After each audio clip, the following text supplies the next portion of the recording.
Well, it looks like the Sonic discourse has officially returned. We haven't covered stuff like this in a little bit, but the word in the street is that Sonic is sauceless, even in Sonic Frontiers. He's not quite the same Sonic from back in the day, you know, Sonic and the Black Knight, and I will agree, I do like his portrayal in this game a lot. Or Sonic Adventure 2, you know, just like the good old days of Sonic. Have you ever seen a blue hedgehog escape the government and then start skateboarding through the city? They just don't make the games like they used to, right? So I was scrolling on Twitter the other day and I see this pretty cool edit right here. I mean, listen, it brings up my favorite era of Sonic. This is the Sonic that I kind of grew up with, but this tweet right here, it says, "I wish Sonic games would have sauce again, bro. I miss this." And you know, this got 13,000 likes. So clearly there's some demand or appetite or agreement with this statement. And I think another thing that really got people going was the other statement was, "Please nobody say Frontiers. The sauce is from great value." And here's what I'll say in response to that statement. The Sunday sauce should never be bought at the store. It should always be made at home. But is there merit to this statement? Is it actually true? Do Sonic games no longer have the sauce that they had of the early 2000s? Is Sonic the Hedgehog and the franchise no longer as cool as it once was? I think the discussion is definitely worth exploring. There's definitely some merit to both sides, and let's kind of dissect everything. So before we get into that, please subscribe to the channel with all notifications.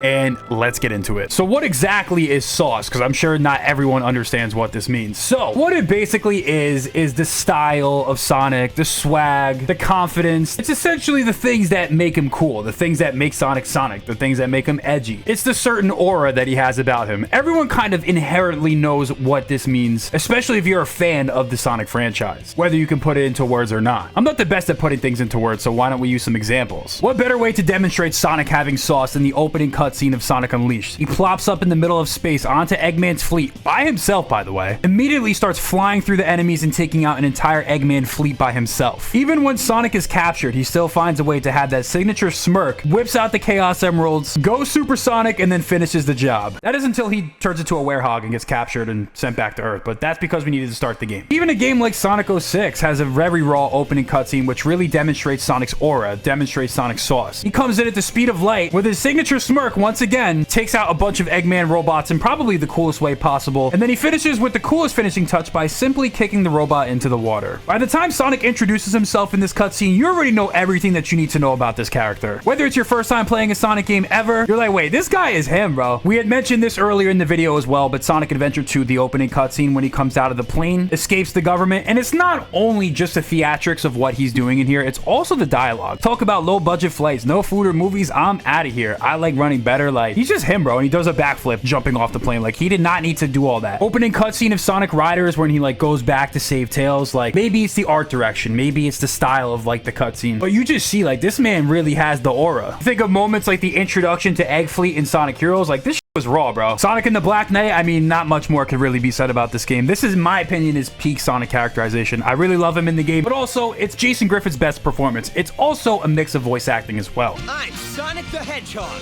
Knight of the Wind.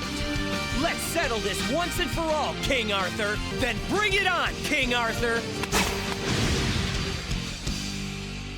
So I think you guys understand the point. When you look at the difference between shows like Sonic X versus Sonic Prime, where he's a little bit more goofy, you can kind of see where this discussion comes from. And this discussion did not happen overnight. This is something that has been prevalent in the Sonic community for a very long time. I do find it a little bit surprising that this is happening post-Frontiers launch, but there was a time in Sonic's history where they completely did a 180 on what we used to know and love about the franchise. In 2006, they released Sonic 06, which is widely regarded as one of the worst Sonic games ever. Half the team was split to work on Sonic and the Secret Rings for the Wii, which was a little bit better, but still widely regarded as not a great Sonic game. Then came Sonic Unleashed, which in my opinion is one of my favorite Sonic games, and I think one of the best takes on the boosting formula. But things like turning Sonic into a werehog with slower and clunkier button-mashy combat did not fare well amongst critics. And then they released Sonic and the Black Knight, which by the way is a Sonic game which I said before I think has the best characterization, but it was not met with great reviews. And with the rough stretch of Sonic games that they released for like 4 straight years, the brand was desperate for a much-needed reboot. And that's exactly what we got when Sega released Sonic Colors, which in my opinion, I still think it's a really good game, and I think it did a lot of great things for the Sonic franchise. After several disasters and debacles, we actually got a green on Metacritic, generally favorable for a Sonic game, and a solid user score as well. This game was a major shakeup in terms of storytelling for the Sonic franchise. Out with the older stories, which try to take themselves a little bit more serious and have higher stakes, and in with Ken Pontap and Warren Graff, who were the new writers for the franchise for what is now dubbed as the meta era. era, which is a much more self-referential, less serious, more childish Saturday morning cartoon style of writing. This is when many people can point back to a point in time where Sonic quote-unquote lost his sauce. I hate that rhymes. This is where we got some of the most cringe and corny dialogue, such as this.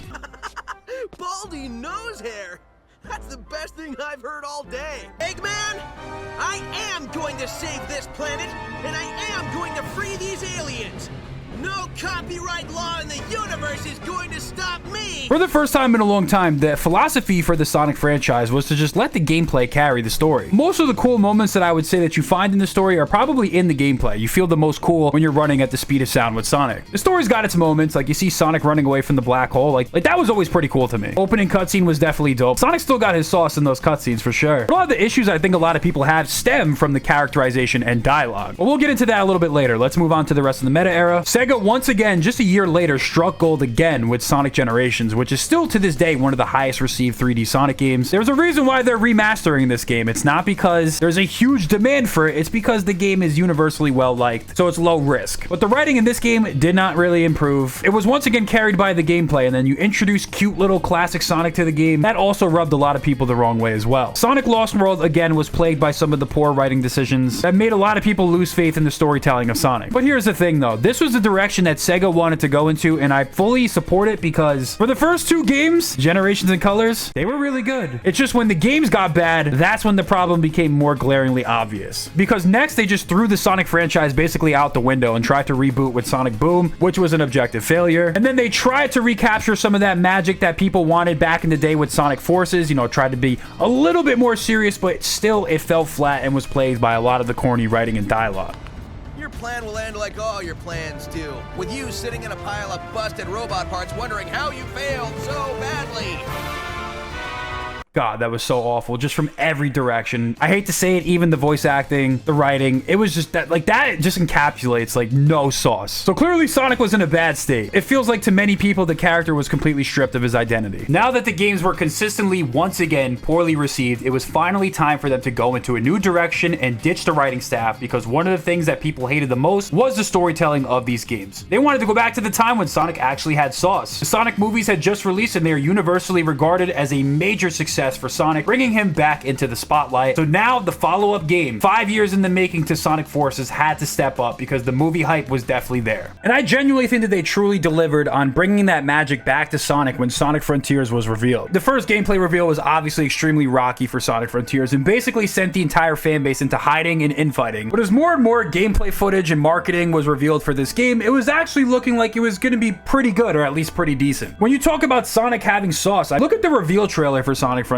You will see no more than the signature Sonic energy than the CGI cutscene for the game. And yes, CGI cutscenes probably aren't the best representation for what the actual gameplay is, because you could argue that games like Sonic Colors had really cool CGI stuff. But when you look at some of the combat abilities in the game, I think that Sonic looks extremely raw when he's fighting some of these enemies. There's definitely the signature style, swagger. He's shooting lasers out of his hands. And not only that, the Titan boss battles introduce some of the most amazing spectacle we've ever seen in the Sonic franchise for each and every single boss. Whether it was taking a giant sword and slicing a giant Titan in half like he's on sale for 50% off, piercing full speed through Giganto and taking him out with one shot, or even taking on death itself with the end. We also can't forget about Sonic Frontiers The Final Horizon, when his eyes turned blue and he transformed into Super Sonic 2. I'm not gonna lie, I did this on stream live and I was screaming when I saw this happen. Seeing the Emeralds and the Supersonic form get smacked out of Sonic by the end, floating helplessly with the Chaos Emeralds against this giant, like almost insurmountable foe, and just simply keeping his composure and having that smile on his face and instantly going super again and right back to Supersonic 2. This has to be the definition of sauce. This had to be one of my most hyped up moments in the Sonic franchise, period. I don't even care. Last but not least, the transformation into the Cyber Sonic whatever form, shooting right through the end, and even though he's like basically dead, you can still see the smile on his face. Man, get the hell out of here, bro. Come on now. Based off of how he behaves in-game alone, with some of the abilities, the tricks, the fighting moves, there's no way that you could say that this game is sauceless or he does not have his sauce. Clearly, what they were trying to do when they released this game was recapture some of that old magic, and it definitely goes to show. I'm someone who loves Sonic. I've always loved Sonic. My favorite era is the adventure era of Sonic, and I can still admit that this game was cool as hell, and they definitely make Sonic look cool again. As a diehard Sonic Adventure era fan, seeing them actually just for the first time in a long time